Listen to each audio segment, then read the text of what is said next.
You look fit. You look shredded. You just finished telling me it's been a great summer working out. Is that where the confidence comes from to declare that you're ready for an MVP year? Yeah. Going into the summer, after that loss against Boston, I just thought that this was the first time I was actually healthy. So I was really excited. I was sad, but I was also excited about it. So, I knew what I had to do to get better, and I'm here. What were some of the things that you focused on working on? Just working on everything. I've always said that I feel like I'm a complete basketball player. I'm not a center. I can play everywhere on the basketball court and do everything. So it was just about just working on everything. Perfecting my craft, and I did that. And it's paying off. When you look at this team right now, struggling on the road to get a win, what's it going to take for you guys to get to the point where you can get the chemistry growing and play more together and cut down on some of your mistakes and get some road wins? You just gotta stick together. Stick to our concepts. Sometimes you have a mentality of I wouldn't say being selfish, but forgetting who we are, and that's playing together. So we gotta make sure we keep, moving the ball. That's how we ended up winning 52 games last year, and that's how we're gonna do the same thing this year. Last year it was predominantly you and Ben as the alphas on this team. This year Markel's healthy, which is great news for you guys, and he's part of that three-wheel, the spoke. How's that working, and what's the chemistry like with the three of you now, him as a piece of this? Going into the season, honestly, my personal opinion, I thought that we were gonna, have to learn to play with each other, and we've been trying to figure that, and we're getting better. We're still learning where each of us like to be on the floor, and then go from there. But we all getting better. Markel. He's been doing a great job. I think the past couple of games he's been playing much better, and I love playing with him. Same thing with Ben.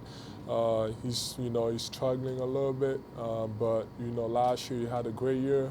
So we just need to make sure that, especially me as the leader, I got to make sure that I keep them locked in, and then so we can do great things. You hit on something there, Coach Brown. As opposed to MVP, he wants the P to be most valuable person, leadership coming from you. What kind of discussions have you guys had about you being a leader for this team and how to do it?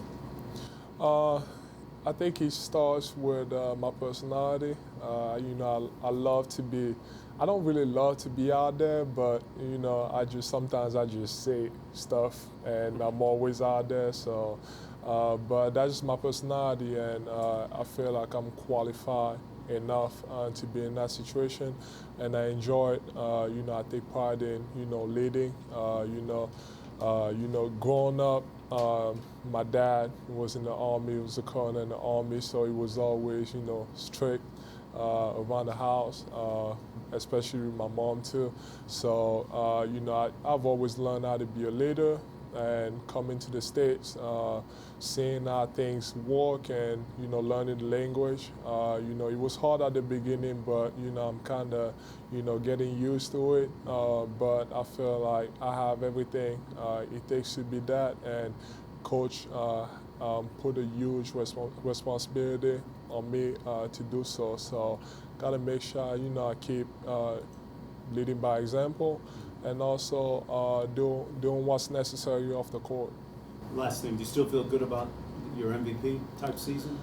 Honestly, when I put out there that I wanna be the MVP, it's more about motivating myself. It's not about I actually want to win it. I know I have a chance, but we got to win some games. What comes first is winning games, and that's what we got to do.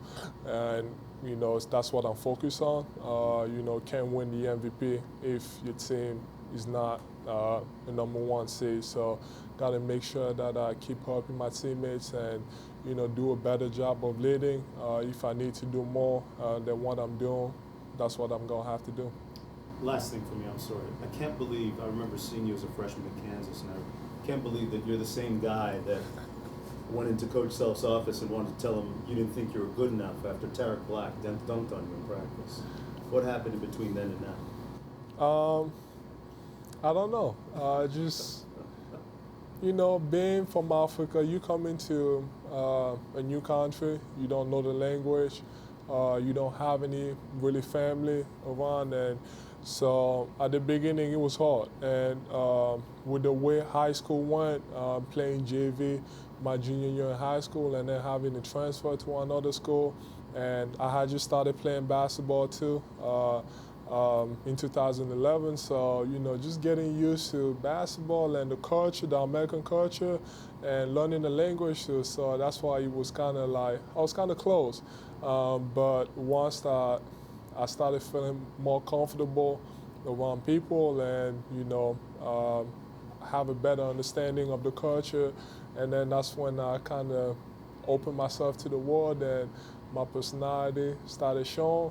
But I remember back then it was, I still remember that day when I told him that I wanted a red shirt, and he actually told me it was like I was gonna be the #1 pick in 2 years, so after my sophomore year. So, and then so he believed in me, and then I was just like, I didn't know anything about the NCAA either, so I was just like, I heard NCAA coaches, they lie a lot, so I was like, you must be lying to me. So I was like, and then he was like, just keep walking, and then it's gonna pay off. And now that I'm looking back, it's crazy.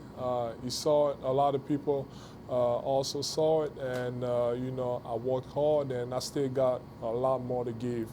What I've been able to do, I think, is not even close to what I think I can do. What has been the cause of the struggles on the road? Why are you guys 0-5 on the road? I mean, it just, we gotta stay locked in. When we go on the road, home court is different. When you play in Philly, you know that you got to come out there for those fans, or they're gonna boo you, and you don't want to get booed on your home floor. So on the road, we just got to come in with the same mentality, especially play together. One thing we haven't been able to do, and every time we lose, I just look at how many assists we have, and that's how I judge if we play together. Because usually when we have games where we have 30 assists, that's usually a win.